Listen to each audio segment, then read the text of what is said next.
por detrás. ¿Ya? Entonces, ¿qué es lo que nosotros queremos hacer? Aquí dice, ¿no? El título, revestir superficies de estos scaffolds que han sido fabricados a base de magnesio en forma de esponjas. El detalle de estas esponjas de magnesio es que por ser muy frágil también el magnesio, estos se corroen muy rápido.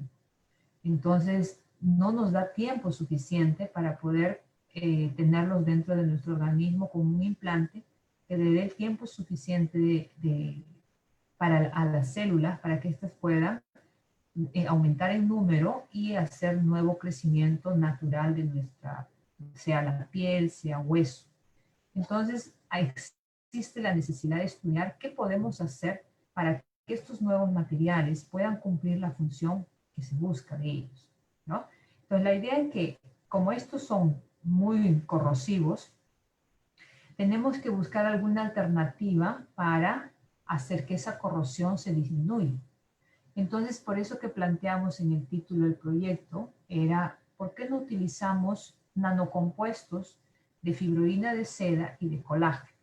¿Ya? Entonces, la idea es tener materiales a nivel nanométrico que permitan hacer un revestimiento de estos materiales que pueden ser utilizados para implante y que ayude a reducir la corrosión de esto. ¿Ya? Entonces, la idea era evaluar, obviamente, la velocidad de corrosión, porque si estoy proponiendo un revestimiento para estos materiales y quiero prever, ¿no?, cuál es el comportamiento de corrosión, vamos a evaluar esa velocidad.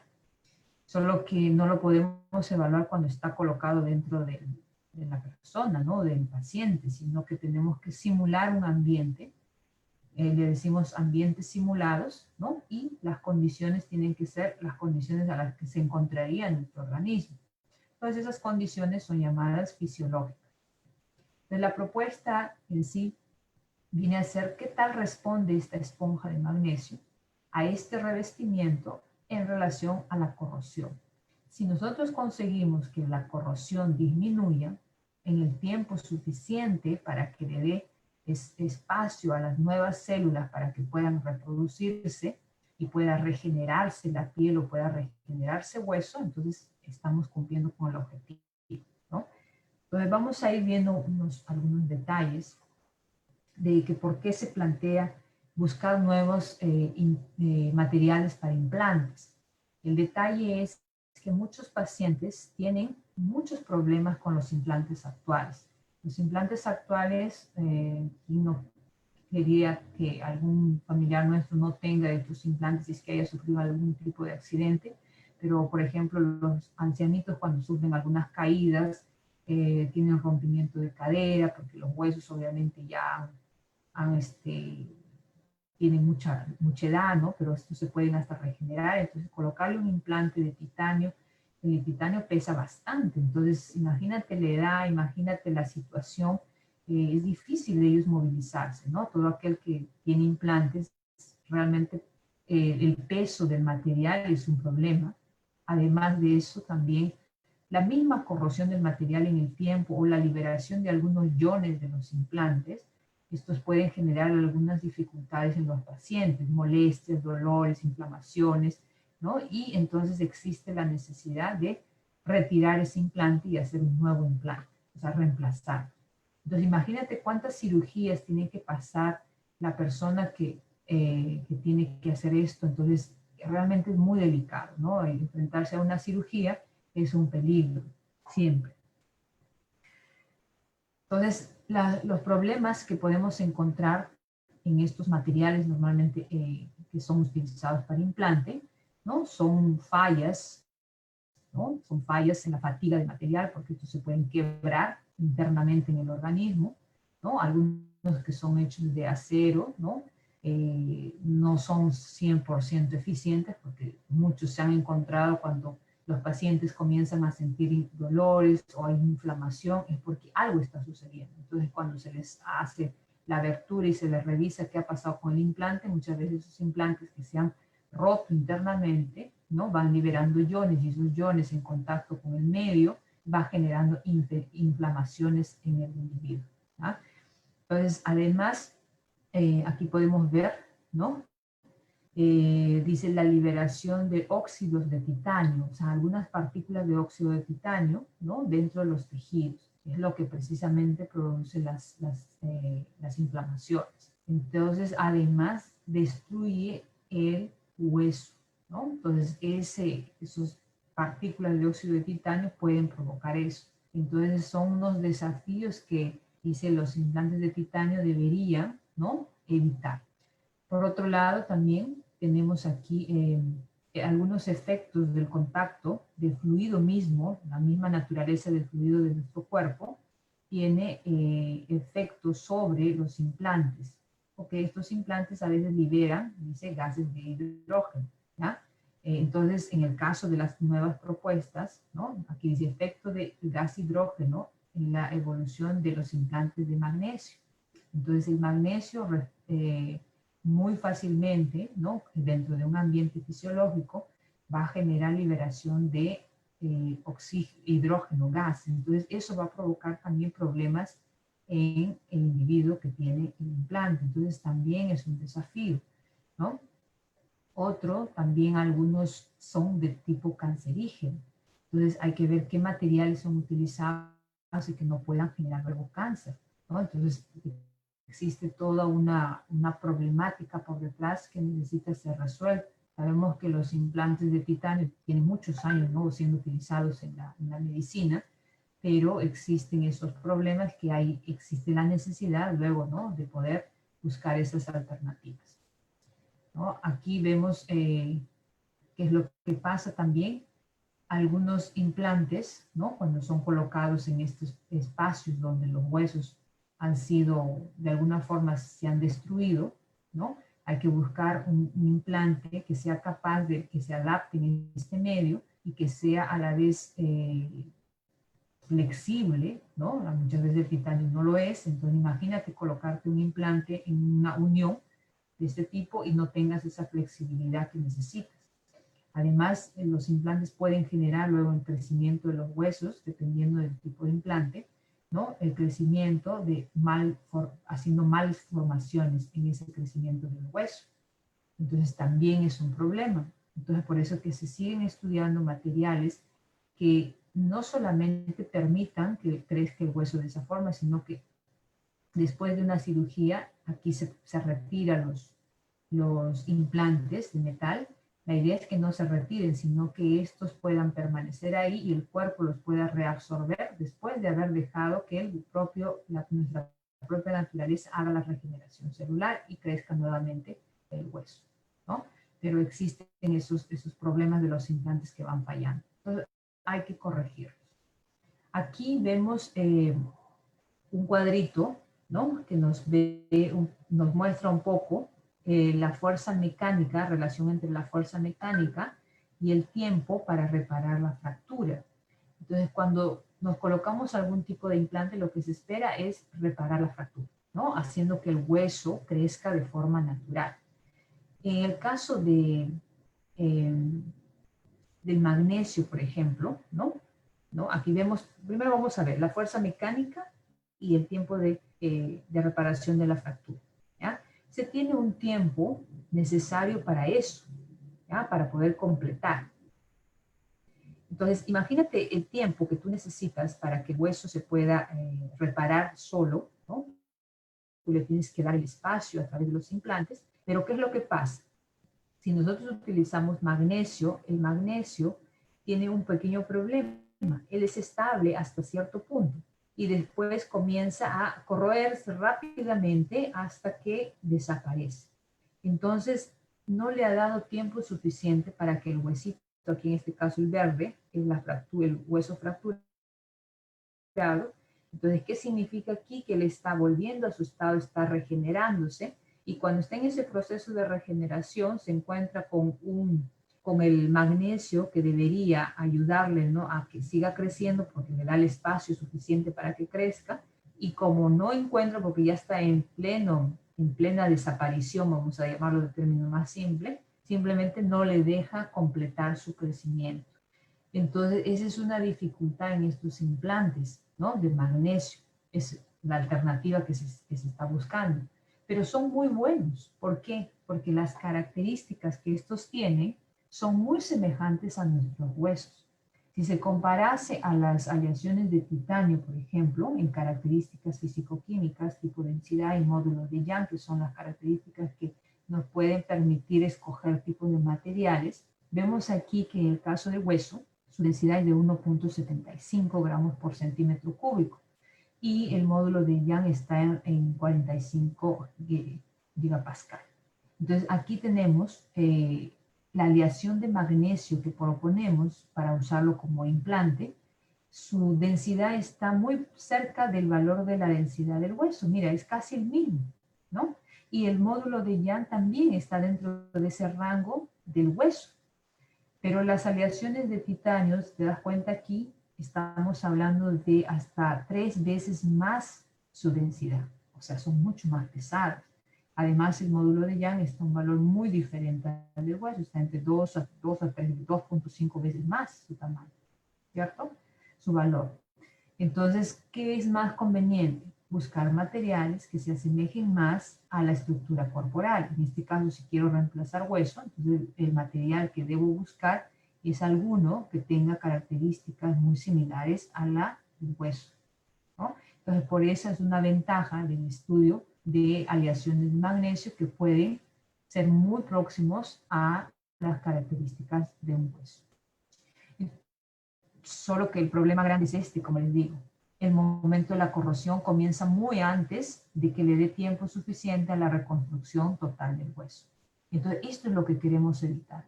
El problema, ¿no?, es la corrosión muy rápida de esas aleaciones de magnesio. Entonces, ¿qué queremos? Queremos darle la oportunidad al magnesio de, teniendo estas características muy similares a las del hueso, pueda darle tiempo suficiente y mantenerse por lo menos hasta esta parte de acá y recién aquí caer en su descomposición, ¿ya? Hay alternativas para esto, ¿ya? No solamente es la propuesta nuestra del revestimiento con fibras de colágeno o fibras de fibroína de seda, sino que podemos utilizar compuestos inorgánicos también, ¿no? Podemos utilizar un mix de los dos, podemos utilizar orgánicos e inorgánicos y ver qué tal resulta. Entonces son posibilidades. La literatura me cuenta y me dice que hay posibilidades y en algunos resultados se han visto que son muy favorables. Pero no hemos visto trabajar los dos juntos, o sea, fibroína y colágeno. Hemos visto por separado, la literatura se encuentra solamente con colágeno, solamente con fibroína. Entonces la idea es ayudar a que este valor se pueda mantener un poco más constante hasta una distancia mucho mayor donde el hueso pueda repararse en su tiempo adecuado. ¿Por qué se hace este trabajo? ¿No? A veces nos dicen en la universidad, bueno, intenten buscar unos temas que sean más acorde con nuestra realidad, que atiendan una necesidad. Entonces existe un número de pacientes muy grandes que necesitan implantes. Y como les decía, ellos sufren por los problemas directos que se ocasiona el uso de implantes, ¿no? Entonces, en la parte tecnológica, para nosotros es importante verificar si los materiales que se proponen son adecuados para la propuesta, ¿no? Si ellos cumplirían con ese requisito de tener el tiempo suficiente para darle al hueso el tiempo de regeneración natural, ¿no? Y además, no solamente es colocar un implante, ¿no? No solamente es tener un material tipo magnesio que tenga las características muy parecidas a las del hueso, sino que en esos scaffold o matrices extracelulares, ahí tiene que darte un ambiente adecuado para que la célula del hueso comience a crecer, porque si la célula del hueso no comienza a crecer, pues no vas a conseguir hacer la regeneración del hueso. Entonces, esa matriz, como es un material que no hace parte de nuestro cuerpo, mismo que pueda tener las mismas características, hay que prepararlo, acondicionarlo de la forma que éste permite ese crecimiento celular. Entonces, cuando el cuerpo recibe algún material que no es conocido para él, ¿no?, ¿qué hace? Lo rechaza. Uno, es el rechazo. Dos, es que no permite ese crecimiento celular porque las células se van adaptando a un medio donde tiene suficiente oxígeno, irrigación, suficiente espacio para su crecimiento. Entonces hay que hacerlo de tal forma que se le permita todo eso. Entonces el desafío tecnológico es eso, conseguir un material con características muy similares a los huesos y que además permitan ese crecimiento celular dentro de estos, en el momento que se hace el implante. Entonces, para eso hay que hacer un estudio antes, ¿no es cierto? Previamente estudiar el material, ver sus propiedades mecánicas, luego ver si permite, ¿no?, la integración al hueso, o sea, si es que consigue hacer crecimiento celular, si hay biocompatibilidad, que es un factor súper importante, porque como les decía, el cuerpo rechaza cualquier cosa que le es ajeno. Entonces, tenemos que estudiar eso, si realmente esas esponjas de magnesio podrían ser biocompatibles o no, ¿no? Hay un estudio por detrás. Y obviamente la corrosión, ¿no? Porque todo material, por su propia naturaleza, dependiendo del medio donde se encuentre, tiende a corroerse. Entonces, lo que queremos es no evitar que se corroa, porque lo natural es que se corroa, solo que queremos que se den el tiempo necesario, tiempo que le dé para que el hueso se pueda regenerar, ¿no? Y para eso tenemos que pensar en todas las estrategias. Por eso la estrategia nuestra era, bueno, revistamos con estos materiales poliméricos, uno, pero son biopolímeros además, ¿no? Y que tengan la suficiente posibilidad de ser biocompatibles, obviamente, ¿no? Y que esa biocompatibilidad haga, por consecuencia, ¿no?, la regeneración, o sea, crecimiento celular que permite la regeneración. Son todos esos desafíos que tenemos que estudiar en un material cuando lo tenemos enfrente, ¿sí? Puede usar nanotecnología, sí. Puede utilizar química orgánica avanzada, inorgánica avanzada, sí, lo puedo hacer. Entonces son alternativas que uno se puede cuestionar y luego colocar como posibilidades y metodologías para trabajar. Obviamente en el aspecto social, el gran problema es atender la necesidad de sus pacientes, ¿no? Entonces, ¿quién ha tenido, ha tenido algún familiar con implante, conoce el sufrimiento de estos pacientes? Y pues solamente el hecho de decir que se tienen que someter a diferentes cirugías para hacer que los implantes sean retirados y nuevamente colocados unos nuevos, ya es una agresión total a nuestro organismo, ¿verdad? Y en la parte académica, si bien es cierto, nuestro país no cuenta con sofisticados laboratorios para poder hacer este tipo de estudios, por eso que los hacemos en convenio con otras universidades del extranjero que tienen experiencia en diversos campos, porque aquí, si te das cuenta, estamos hablando de tópicos que son multidisciplinarios, porque yo no voy a entender como ingeniero químico a detalle lo que es el crecimiento celular en un ambiente, ¿no? ¿Cómo los voy a evaluar? ¿Qué células se dan? ¿Cómo voy a cuidar a las células? Es muy difícil en un campo. Entonces tendré que contar con apoyo de biólogos porque son ellos los que manejan eso, ¿no? Si voy a estudiar biocompatibilidad, tampoco es mi campo, entonces se lo dejo al campo de los biólogos, ¿no? Porque ellos sí trabajan con eso. Ahora, si entramos a la parte de corrosión, ahí es otra cosa, ¿no? Porque los ingenieros químicos y los químicos entendemos de esto, entonces tenemos y hablamos de que no solamente voy a crear un material para que funcione en laboratorio, sino luego tendré que proyectarme para colocarlo a disposición de los pacientes, y los pacientes pues no son uno o dos, sino que son un número grande. Entonces tendré que pensar en la producción en masa, ¿no? Entonces, ¿cómo lo voy a hacer? Desde el punto de vista del ingeniero químico, ¿no? Hay que ver calidad del material y luego producción en escala. Y las propiedades mecánicas, ¿no? Los químicos, ¿no?, que conocen de materiales harán los estudios correspondientes para poder tener en su conjunto la información necesaria para poder atender una necesidad de estos pacientes que son en un número grande realmente en el mundo. Y no podemos decir que por el hecho de que toda esa tecnología esté envuelta, ¿no?, no podamos hacerlo nosotros también como país. Hoy en día hemos visto nuestras carencias en salud y la necesidad de atenderlas, ¿no?, desarrollando tecnología dentro de nuestro propio país.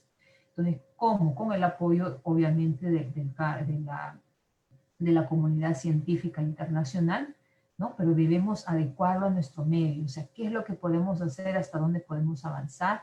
¿Qué es lo que podemos entregar de tecnología a a los que necesitan, ¿no? En este caso, a la sociedad, a los pacientes que necesitan este tipo de implantes. Entonces el trabajo es en conjunto con instituciones del exterior, porque cada uno aporta su granito de arena para sumar para uno todo. Entonces el objetivo de este trabajo, particularmente, ¿no? Como he dicho, va a ser revestir estas superficies de scaffold de magnesio, y aquí les presento al scaffold de magnesio, ¿ya? Entonces, ¿qué cosas son? Parecen unos tubitos, ¿no? Construidos. Entonces, no es una esponja, así como nos imaginaríamos una esponjita de lavar los servicios, ¿no? Sino que dependiendo del material, de la dureza del material, pues la esponjita es, en este caso, se ideó de esta forma, ¿ya? Entonces, esta fue la esponja traída, una de las esponjitas traídas desde Colombia para poder trabajar, ¿no? Entonces, la idea es cortarlas aquí, cortar en pedacitos para poder hacer unas estructuras de un tamaño definido y poder estudiarlas luego si realmente estas van a resistir o no a la corrosión después del tratamiento que le vamos a hacer encima, ¿no? Y luego hacer el cultivo, obviamente, las células, porque si acuerdan aquí les puse, tenemos que ver esta parte, que es fundamental, porque si no, cualquier material que propongamos, si no cumple estas funciones, no me sirve. Entonces, lo que hacemos aquí es, después de hacer el revestimiento, llevar al laboratorio, ¿no?, de los biólogos, donde han hecho un aislamiento de células óseas para que hagan el crecimiento celular, evalúen el crecimiento celular en estos espacios, ¿no? Lo óptimo sería que sí. Entonces, eso es lo que perseguimos. Pero para eso, como les digo, hay que darle las condiciones necesarias. Entonces, los materiales poliméricos que se proponían, biopoliméricos, ¿no?, son la fibroína de seda, que tienen características muy particulares descritas en la literatura, ¿no?, que son compatibles, obviamente, y que, si ustedes han escuchado, la seda, simplemente la seda, no la fibroína, la seda tiene propiedades hasta curativas, ¿no? El colágeno es también fabuloso, ¿no? Nuestro organismo necesita colágeno porque el colágeno permite que las células se vayan reproduciendo, vayan naciendo constantemente, ¿no? Y mantenga como dicen, ¿no?, mantiene joven por siempre, ¿no? Entonces la idea es que las propiedades de estos dos materiales, tanto fibroína de seda y colágeno, que son polímeros, ¿no?, nos permitan tener la capacidad de disminuir la corrosión en el material, ¿ya? Entonces, eso es lo que queremos. Velocidad de corrosión vamos a hablar porque la idea es disminuir la corrosión en el material, ¿ya? Obviamente en un ambiente simulado de condiciones fisiológicas. Entonces, ¿qué se supone que se debe hacer para poder llegar hasta ese objetivo? Entonces aquí los chicos se propusieron cuatro cosas. Uno es, primero, definir las condiciones óptimas para el revestimiento de estos scaffolds de magnesio con los nanocompuestos de fibroína de seda y colágeno. Y para eso, obviamente, ¿qué debo hacer? Fijar proporciones individuales o mixtas de estos dos, ¿no?, compuestos de fibroína o colágeno. Y luego revestir, ¿no? Recubrir, dice, la superficie del scaffold de magnesio con estos nanocompuestos. La idea es hacer unas capas muy finas en la superficie, ¿no? Por eso le decimos nanocompuestos, porque queremos que la superficie esté recubierta con dimensiones de máximo hasta unos 100, 200 nanómetros de espesor. Entonces, eso es lo que se está estudiando, ¿no? Claro que obviamente hay toda una metodología para hacer eso. Hay métodos químicos, métodos físicos, ¿no?, métodos eléctricos también para hacer todo eso. Entonces, pero cada uno tiene sus ventajas y desventajas. Entonces, la propuesta de ese trabajo es evaluar cuál metodología sería la más útil para este revestimiento, ¿no? También determinar el rango de espesor óptimo del revestimiento, tanto de fibroína como de colágeno, al momento de agregar a la superficie el magnesio. Porque, si bien es cierto, yo digo entre 100 y 200 nanómetros sería lo óptimo, no sé, no estoy segura. Porque tendría que primero evaluar, ¿no? Porque, ¿qué tal si un espesor muy fino no permite un crecimiento celular adecuado? Tal vez si le doy un poco más de superficie, un poco más de espesor, garantiza ese crecimiento. O si lo relaciono con la corrosión, ¿cuál de los dos espesores, por decir dos nada más, permite que se disminuya la corrosión? Tal vez si lo hago más gruesito el espesor de esa capa que va a revestir en la superficie del magnesio, permita disminuir la corrosión. ¿no? Son detalles. Ojo, que no queremos que se elimine la corrosión. Queremos disminuir la velocidad de corrosión, o sea, que se corroa más lentamente, nada más. Luego, interpretar de manera más precisa el proceso de corrosión, ¿no? La cual estará en función del revestimiento que le hemos aplicado. ¿Ah? Entonces, esa es la idea fundamental del trabajo. Parece simple, ¿no? Pero a la hora que vas al laboratorio, ya los he visto a los chicos trabajando, mi Dios del cielo, cada cosa que aparece, cada factor que no se había considerado en el proyecto es un desafío, ¿no? Poder salir de eso y resolverlo. ¿Ah? Entonces aquí tenemos algunos antecedentes, ¿no? De qué es lo que se ha podido observar. Aquí algunos, este autor en el 2018, ¿no? Utilizó, esto es fibroína de seda, ¿no? A partir, bueno, esto no es la fibroína de seda, sino es de dónde se proviene la fibroína de seda, ¿ya? Entonces, este es de von Mori, ¿ya? Es como un gusanito, vamos a decir como un gusanito, ¿ya? Y en su interior la estructura, ¿no? Tiene fibroína, ¿ya? Esto es el gusanito de la seda, ¿ya? Entonces, aquí tenemos la fibroína en la superficie, ¿no? Que lo reviste. Entonces, se hace todo un procedimiento, ¿ya? Para obtener las fibras, ¿no? De la fibroína en sí, hay que tratar el material, entonces ellos han tratado el material, que viene la parte natural, para luego conseguir una estructura llamada la fibroína de seda, ¿ya? Porque no es solamente cojo y lo llevo, sino que debo hacer un tratamiento a la estructura que tiene aquí el gusanito y luego recién puedo obtener, ¿no? Y visualizar las características particulares que tiene la fibroína de seda, ¿ya? Acá tenemos algunos autores que han trabajado con diferentes polímeros, ¿ya?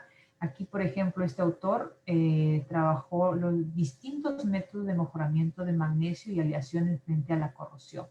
Entonces, esta es una otra alternativa. Mira, no solamente puedo revestir el magnesio, sino puedo también ver qué tipo de aleaciones de magnesio podrían favorecer a este material como estructura scaffold, ¿no? Aquí tenemos otro, también en 2018, donde me habla de los biopolímeros como alternativas de recubrimiento frente a la corrosión. Entonces, hay material bibliográfico que me permite hacer un estudio, un levantamiento de información y de ahí más o menos establecer una metodología. Aquí en el 2001, ¿no? Muchos años atrás, hablaban que el hueso ha sido declarado un material sumamente inteligente con propiedades muy interesantes, porque aquí se hizo el estudio y se entendió que la estructura del hueso, ¿no? Puede regenerarse, entonces no necesita tener un implante eternamente ahí en nuestro organismo, sino que podemos tener una estructura que le permita al hueso regenerarse, ¿ya? Entonces, luego, en el 2017, aquí dice, a pesar de las cualidades del hueso, es necesario implantes ortopédicos para curar la estructura ósea. Claro, porque decimos, tenemos que ayudarle. Si bien aquí descubrimos que el hueso es muy inteligente, porque puede volver a regenerarse, pero hay que ayudarlo, ¿no? Hay que ayudarlo. Entonces, aquí hay formas, me hablaban de formas de cómo se le podría ayudar con implantes ortopédicos. Aquí tenemos en el 2018 a Luisa, ¿no? Me habla de los implantes más utilizados, que son de acero inoxidable, aleaciones de titanio y de cromo, cobalto y molibdeno, ¿ya? Que cada uno tiene sus pros y sus contras, ¿no? Pero si buscamos reemplazarlos es precisamente porque tiene más contras que pros. Entonces, en el 2018 también se hablaba de propiedades mecánicas del magnesio y las aleaciones para aplicaciones biomédicas. Entonces van a encontrar en la literatura sobre esto. Es muy interesante leerlo, pero cuando no eres del área, a veces rebuscas la información y hay que entrar, ¿no? Hay que conocer un poco más, entonces hay que buscar información y entender mejor sobre qué cosa es el magnesio, cómo se puede utilizar para implantes, si le hago una aleación de una forma con un metal o con otro, podría ayudar, mejorar, empeorar, ¿no? Todo un estudio por detrás antes de llegar a los scaffolds que hemos visto anteriormente en la fotito. ¿Ok? Aquí tenemos un poco más de literatura, ya más centrado en el tema que estamos abordando, ¿no? Aquí en el 2008, ¿no? Ya se realizaba electrodeposición para hacer recubrimientos, pero utilizando hidroxiapatita sobre aleaciones AZ91D, que es un tipo de aleación de magnesio, ¿ya? Cuando hablamos de aleación a nivel comercial vamos a encontrar diferentes códigos, ¿no? Entonces, por ejemplo, uno de estos es el AZ91D. Aquí la hidroxiapatita vendría a ser un compuesto inorgánico, ¿no? Que se coloca como recubrimiento. Entonces, ¿con qué método lo hace? Con la electrodeposición, ¿ya? Aquí en el 2011, este otro autor, Lee, ellos llevan a cabo estudios de recubrimiento de colágeno sobre superficies de scaffold, ¿no? Hecha del polímero sintético PCL, ay, no olvidé el nombre, PCL, ahorita me acuerdo, y beta TCP, ¿ya? Otro también. Son polímeros sintéticos, pero que tienen propiedades que son aceptadas por la FDA como biopolímeros, o sea que se pueden utilizar para el área médica, ¿ya? Policaprolactona, eso ya me acuerdo, ¿ya? Y observaron los efectos. Entonces, había ya un antecedente del uso de colágeno para revestir este tipo de polímeros que iban a ser estructuras tipo scaffold, ¿ya? Aquí en el 2012 recubrieron la aleación AZ31, que es otra aleación de magnesio también, con hidroxiapatita para visualizar el comportamiento frente a la corrosión, ¿ya? Entonces, está más cerca a lo que estábamos buscando. Aquí en el 2013 hay también recubrimiento de otra aleación de magnesio con flúor, ¿ya? Sobre aleaciones de AZ91T, también una aleación de magnesio, ¿ya? Aquí tenemos, en el 2014, también se estudiaron las moléculas de colágeno, cómo interactuaban con un metal, ¿ya? En fase sólida, en interfaces de superficies de también una aleación de magnesio. Entonces aquí trabajaban con colágeno y magnesio puro también, ¿ya? Entonces son posibilidades que se han encontrado en la literatura. En el 2018, ya más cerca a nosotros, hablamos de experimentos hechos en inmersión, ¿ya? Y mediciones electroquímicas en muestras de aleaciones de magnesio y calcio para revestimiento con películas de fibroína de seda, ¿ya? Entonces, por eso les decía, ¿no? Hay con fibroína de seda, hay con colágeno, pero las dos juntas no hay. Entonces, la idea nuestra era, vamos a ver si mejoramos la situación de esta aleación de magnesio con estos dos, ¿no? Si es aleación, perdón, si es fibroína de seda y colágeno, por las propiedades interesantes que cada uno le otorgaría a ese scaffold. Además, aquí en el 2019, la aleación de magnesio, zinc y calcio fue revestida por fibroína de seda, ¿ya? Entonces, eso es lo más próximo que tenemos de toda esta revisión bibliográfica que pudimos hacer, levantar para poder entender qué es lo que se podía hacer de mejor, ¿ya? Cómo proponer una alternativa más interesante que pueda tener las ventajas que buscamos. Entonces acá vemos un poquito, ¿no? ¿Qué cosa era esto? Un scaffold. ¿Qué cosa representa? Una matriz extracelular, ¿ya? Que va a permitir la regeneración de huesos en particular, ¿ya? Aquí hablamos de colágeno. ¿Qué cosa es el colágeno? Son fibras poliméricas, ¿no? O un polímero natural, que tiene muchas propiedades interesantes. La fibroína de seda, que proviene de una fuente natural, ¿no? De los gusanitos de seda, y de ahí se puede llevar al laboratorio, tratarlo y obtener una fibra muy buena, que obviamente por características naturales, ¿no? De la seda tiene muchas ventajas. Y aquí, bueno, técnicas que se pueden utilizar para evaluar la corrosión, ¿no? Podemos hacer un equipamiento de un potenciostato que puede ayudarme a medir cuánto se ha corroído o no este material de aquí. Vamos a ver algunas hipótesis, ¿no? Que se han podido plantear frente a esta situación. ¿Qué esperamos nosotros, no? O sea, lo que esperaríamos es que mediante estos revestimientos con los nanocompuestos de fibroína de seda y colágeno combinados se puede evaluar la velocidad de corrosión del magnesio. Algunos datos de literatura han podido mostrar que, visto a través de micrografía, que es como una muestra, ¿no? Es cómo ha pasado a deformarse un material. Entonces, esa deformación que se puede apreciar en las figuras aquí, ¿no? De la A, B y C, son diferentes aleaciones de magnesio, ¿ya? Entonces, en el tiempo que ha pasado, se ha ido corroyendo, ¿no? Entonces, ustedes ven cómo ha habido cambios en la estructura hasta, pues, acá atrás se ve realmente muy maltratado el material, ¿no? Y cada uno de estos han sido tratados previamente. Este de aquí no ha tenido ningún tipo de tratamiento y ustedes pueden ver que el material scaffold rápidamente ha llegado hasta un deterioro casi total. En el caso de este material tipo B, él ha sido tratado previamente con plasma y ese tratamiento le ha permitido resistir más a la corrosión. Vean ahí, ¿no? Tiene un mejor aspecto, por lo menos al lado del primero. Y en el caso 3 también ha sido un tratamiento de superficie con luz UV visible y ozono. Entonces existen también otras posibilidades de hacer tratamientos en la superficie. Recordando que estas superficies, ¿no? Cuando digo tratamiento, no es con la recubrimiento, ¿ya?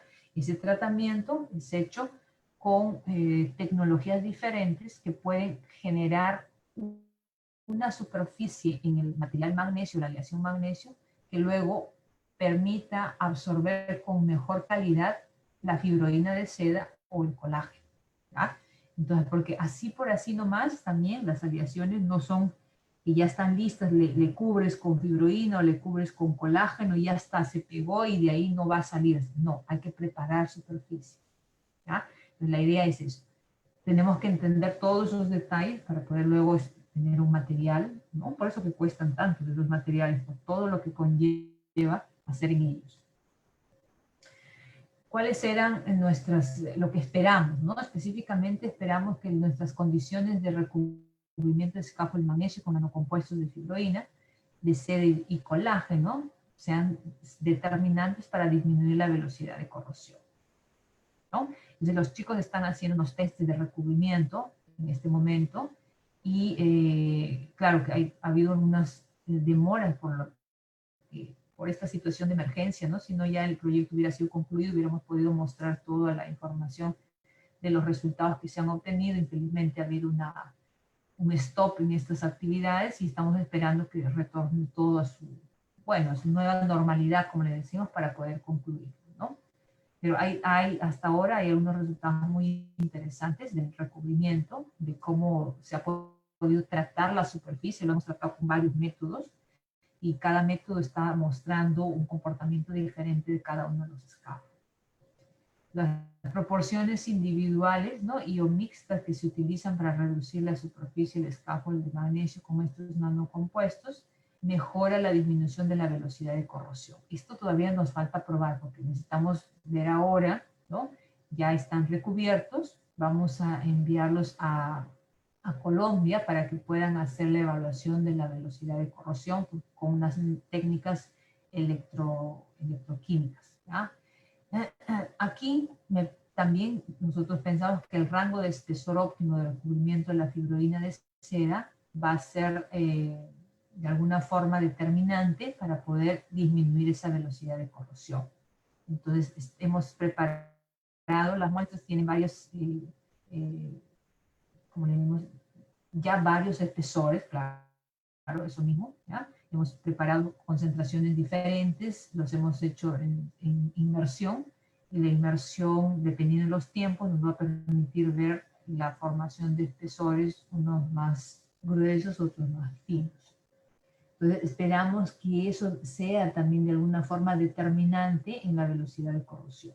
Si no lo es, pues tendríamos ahora luego la segunda parte, que es evaluar cuál de los dos favorece o no al crecimiento celular, que también es un factor que se debe evaluar, porque si no, no tendríamos un implante nuevo, ¿verdad? Solo tendríamos un material con posibilidades, pero aún no como implante. Luego la interpretación más precisa del proceso de corrosión, que estaría en función de los revestimientos de estos scaffolds, ¿no? Aquí hablamos de todos los parámetros que debemos considerar en este tipo de estudios, por ejemplo, ¿no? Bueno, cuánto de scaffold voy a utilizar, cuántas muestras voy a trabajar, cuánto de fibroína de seda, cuánto de colágeno, las temperaturas que deben ser controladas, la concentración de cada uno de los componentes en el momento de hacer el revestimiento, luego las proporciones de cada uno de los dos componentes, qué cantidad voy a echar en relación a fibroína, en relación a colágeno, qué tiempo de inmersión voy a utilizar, qué voltaje voy a utilizar para medir la corrosión, ¿no? Intensidad de corriente, que son parámetros relacionados.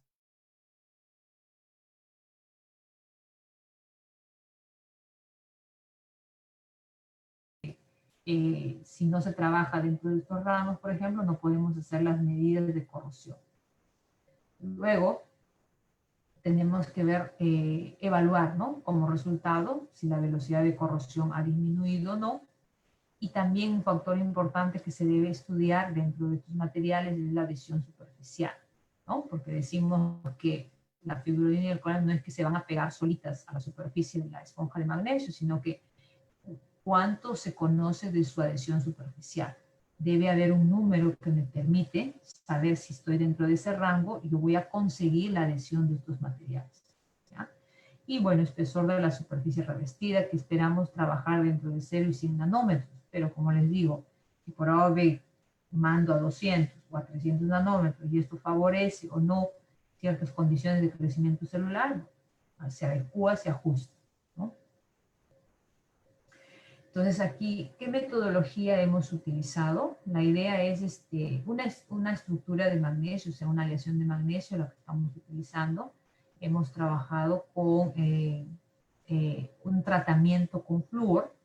Ese tratamiento con flúor permite hacer que la superficie esté más apta para recepcionar a la fibroína de seda, ¿no? Y luego esta de aquí puede favorecer nuevamente a tal vez el revestimiento de colágeno o de otras capas de fibroína de seda. Todo depende de cuántas capas queremos formar, ¿no? La idea es, como les digo, el tratamiento de superficies, que es un campo de muy amplio estudio, que es muy importante entender cuando trabajamos con superficies, ¿no? Entonces, más o menos con esa idea, aquí tenemos el global del proyecto para que ustedes puedan visualizar todo lo que se debe hacer, todo lo que se ha programado y proyectado.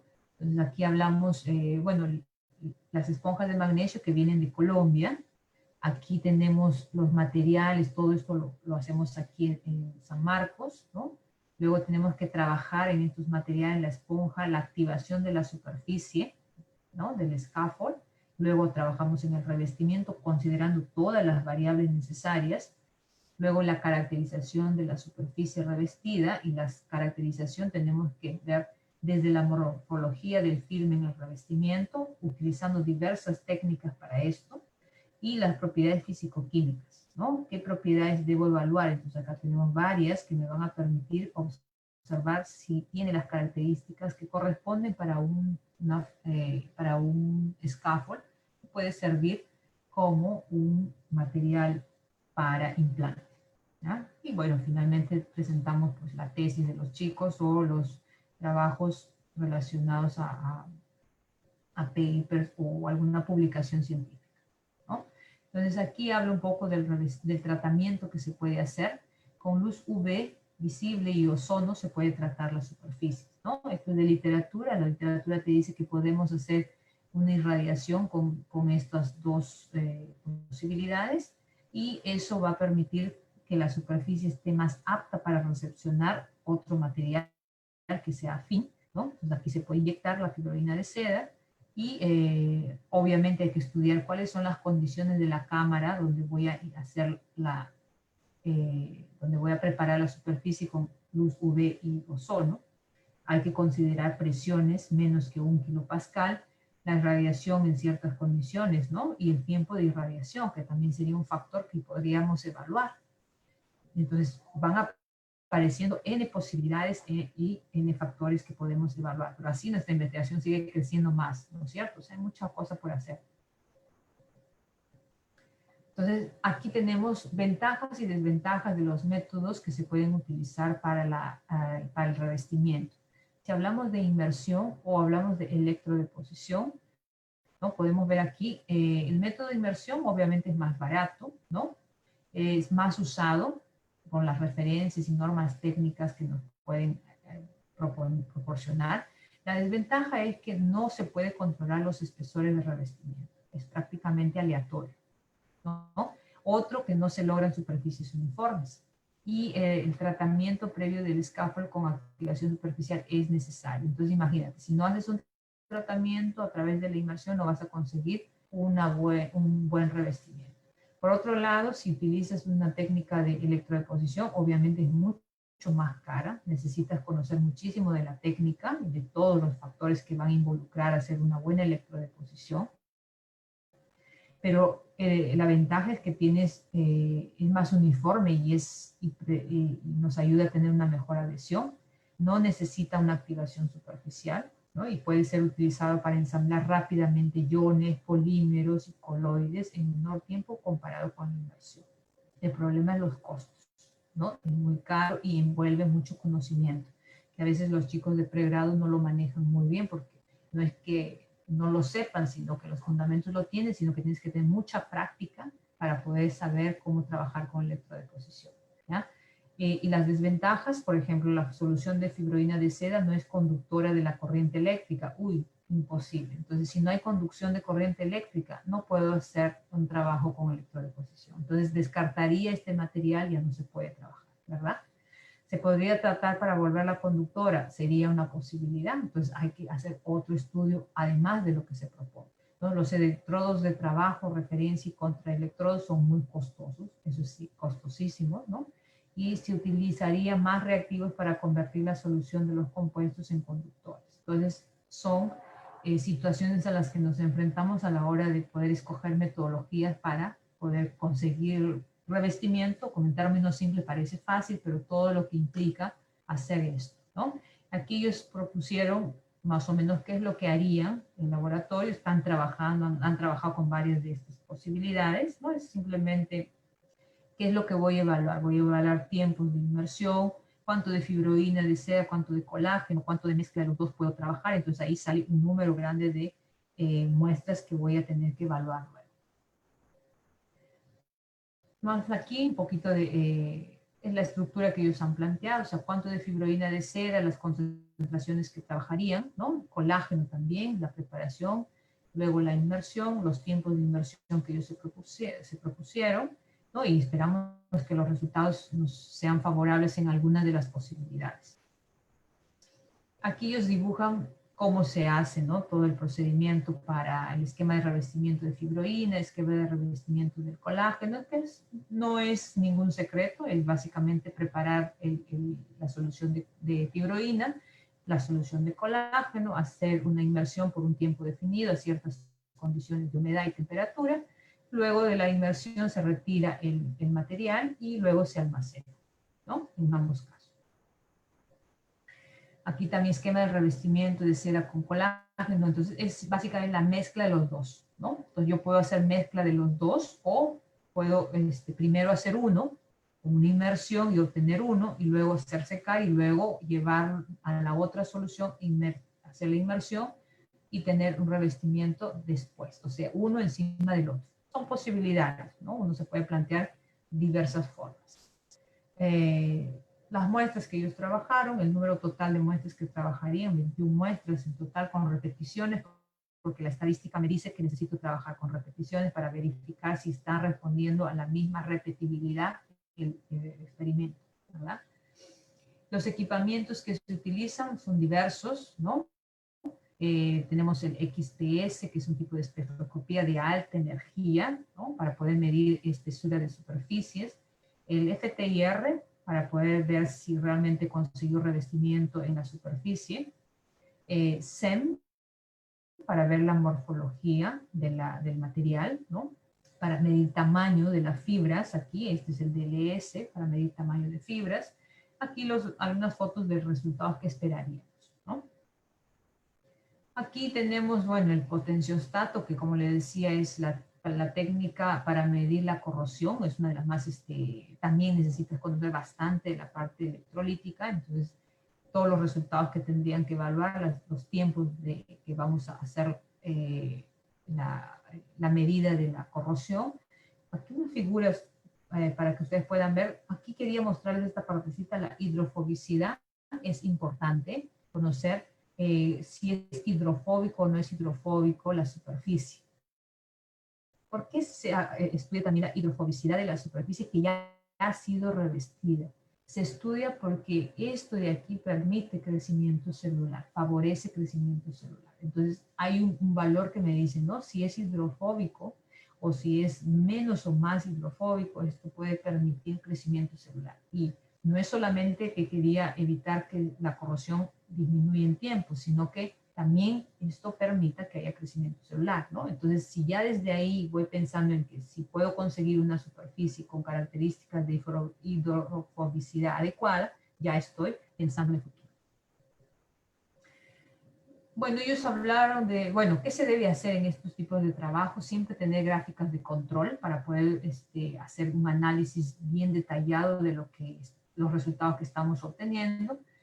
Tratar los errores, porque en laboratorio se tienen muchos errores, a veces hay que hacer n repeticiones hasta que te salgan muy homogéneos los procedimientos, entonces hay que hacer tratamiento de errores estadísticamente, análisis de varianza para que todo resulte muy reproductible, ¿no? Y hayan repeticiones adecuadas. Chicos, nos ha dado la hora, entonces yo les agradezco hasta ahí. Creo que pueden haber algunas preguntas, comentarios sobre este tema, que es bastante amplio, la verdad, y me hubiera gustado mostrarles resultados, pero como les digo, los resultados preliminares lo están trabajando los chicos y no hemos podido avanzar un poco más sobre esto, pero es un campo muy amplio que podríamos seguir explorando definitivamente con otros grupos de investigación también. Muchas gracias.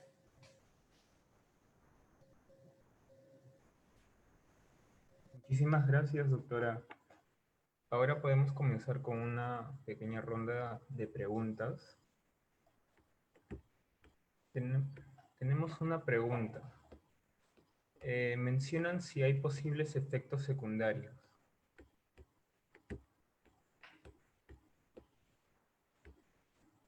Perdón. Efectos secundarios sobre...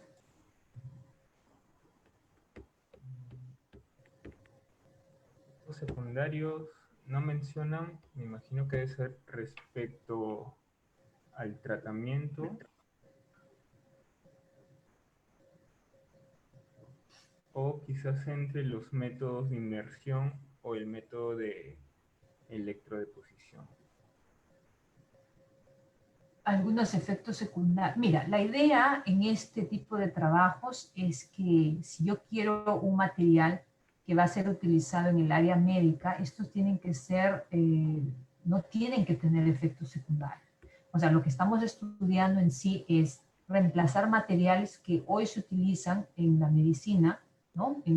Específicamente en el campo de implantes, pero los que tenemos actualmente tienen esas dificultades de que se corroen y esa corrosión produce inflamaciones internamente y eso produce también cirugías repetitivas para poder corregir esos problemas.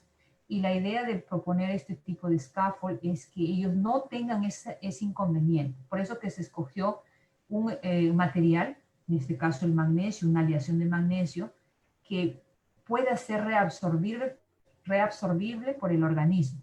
Y eso evita que tengamos inflamaciones. Porque como el magnesio hace parte también, o sea, como se va a ir corroyendo a los pocos, ¿no? El cuerpo lo va asimilando y lo va eliminando de forma natural. Entonces, eso es lo que buscábamos, ¿no? O sea, evitar de todas formas cualquier efecto secundario en el uso de estos materiales. Obviamente, para llegar hasta tener un implante, debe pasarse muchos estudios, porque un implante y cualquier dispositivo en el área médica no es simplemente ya me salió este resultado y ya lo podemos utilizar. No, hay que tener toda una certificación, hay que tener autorización de las instituciones del área médica y las reguladoras del país, ¿no? Y a nivel internacional también, porque no te pueden autorizar así nomás un material material para este tipo de aplicación. Entonces, infelizmente en nuestro país tenemos regulaciones muy limitadas al respecto y por eso que estamos haciendo esto. O sea, queremos mostrar que tenemos un equipo científico que puede trabajar en estos temas, que puede mostrar resultados y que podamos tener y trabajar en estos reglamentos que no tiene el país sobre dispositivos médicos. Son muy escasos lo que se tiene y por eso no tenemos, ustedes habrán visto ahora con el problema de los dispositivos para oxígeno o para las UCIs, ¿no? O sea, lo están fabricando aquí algunas universidades, están trabajando en eso, pero hasta que salga al mercado, primero la DGMIR, que es la que autoriza eso, tiene que dar su aval, o sea, tiene que verificar, confirmar si pasó normativa internacional o no, o sea, para que te autorice. Imagínate todo eso. Entonces nosotros todavía no estamos dentro de eso, estamos recién evaluando un material que puede tener ventajas sobre los que otros ya existen. Entonces es realmente un trabajo largo y arduo, ¿no? Aquí me dice las pruebas de toxicidad previas, ¿no?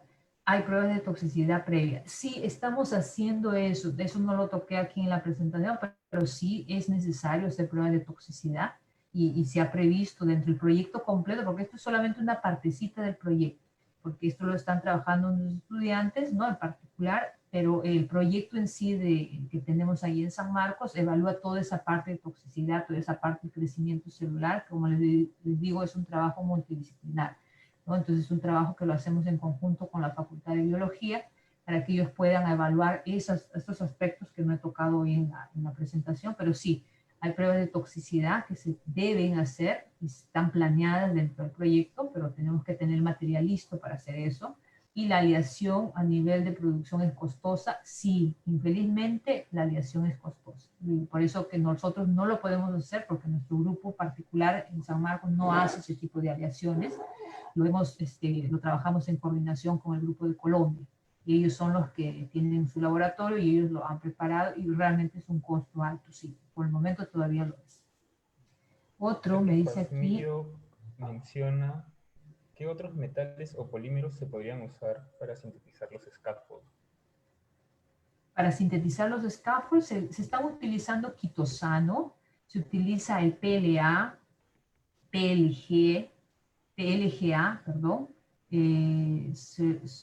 PCL, que es policaprolactona, poliácido láctico también, poliácido láctico glicólico también, ¿no? El quitosano, esos son es que solamente hay algunos que son autorizados por la FDA, o sea, no puedes utilizar cualquier tipo de material para eso. Entonces tienes que verificar si los polímeros que han sido admitidos para el uso en medicina están autorizados o no. O sea, no se puede usar cualquier tipo de polímero. Martín Miranda dice, además de la densidad y el módulo de Young, ¿cuáles son otras propiedades convenientes que se tomaron en cuenta para fabricar este tipo de revestimiento? No, el revestimiento no sería el scaffold, ¿ya? El revestimiento es del polímero. El scaffold es la estructura esa de metal que viene a ser de una aleación de metal de magnesio, ¿ya? Entonces, ¿qué otras propiedades? Todo lo que sea propiedades mecánicas son interesantes de medir en cualquier tipo de material más de este tipo, ¿no? Entonces, esas dos son las que para nosotros era interesante evaluar porque representaba algo más directo a lo que como respuesta de escoger si se adapta o no se adapta para imitar a un hueso, ¿ya?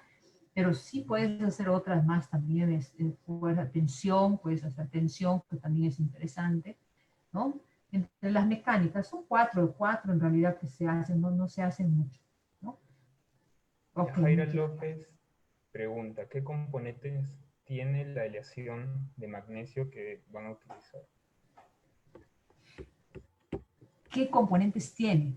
Bueno, tendríamos que ver, el componente que estamos utilizando es este de acá, vamos a ver, es el AZ, esto está en literatura abierta, no es, se compra, es un material comercial, ¿no? El desafío es hacer la esponja, porque, vamos a ver, ahorita te la pongo, la AZ31, si no me equivoco, a ver, aquí es.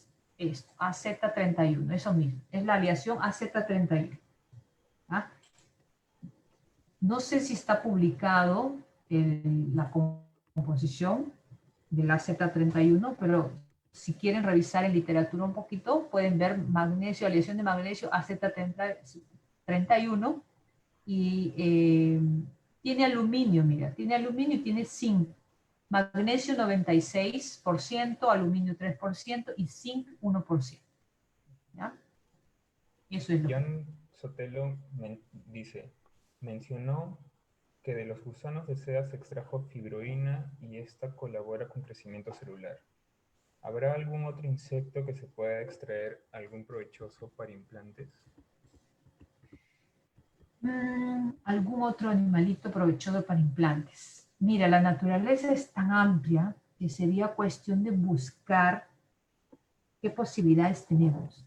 En este momento no te podría dar nombres así. No, no los tengo aquí en mente, la verdad.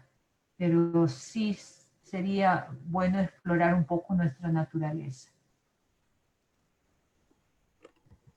Excelente, doctora. Aquí ya no tengo más preguntas. Ha sido muy grato tenerla en su presentación. Muchísimas gracias. Y si desea, puede dejar su correo para que algunos participantes puedan hacerle otras preguntas. Si Sí, tiene les voy a alguna dejar. pregunta más, puede hacerla también, o alguna mención. Mira, ahí está mi correo en el chat, ¿ya? Es mcarranzao@ums.edu.pe.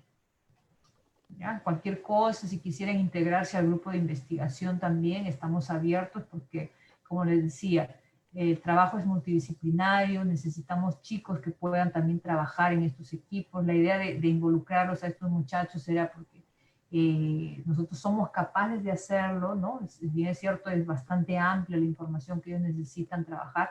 La idea es que trabajen, ¿no? Los muchachos también, que se involucren en los proyectos de investigación.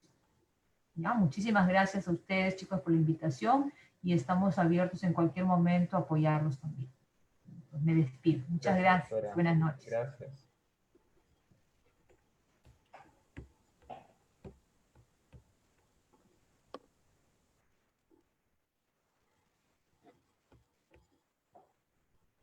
Bueno, esta ha sido la presentación de parte de la PhD María Verónica Carranza Oropesa.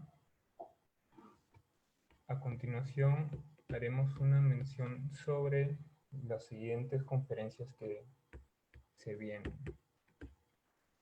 Para el viernes 24 a las 7 tenemos una conferencia con el PhD Oscar Juan Perales Pérez con el tema Nanotecnología hoy y mañana.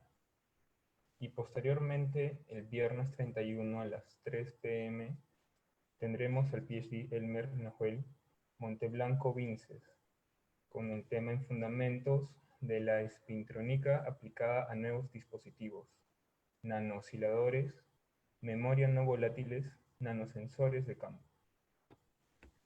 Pueden seguirnos en las redes de Sinan Unal y también en el Facebook de Unal Sinan. Muchísimas gracias por su participación.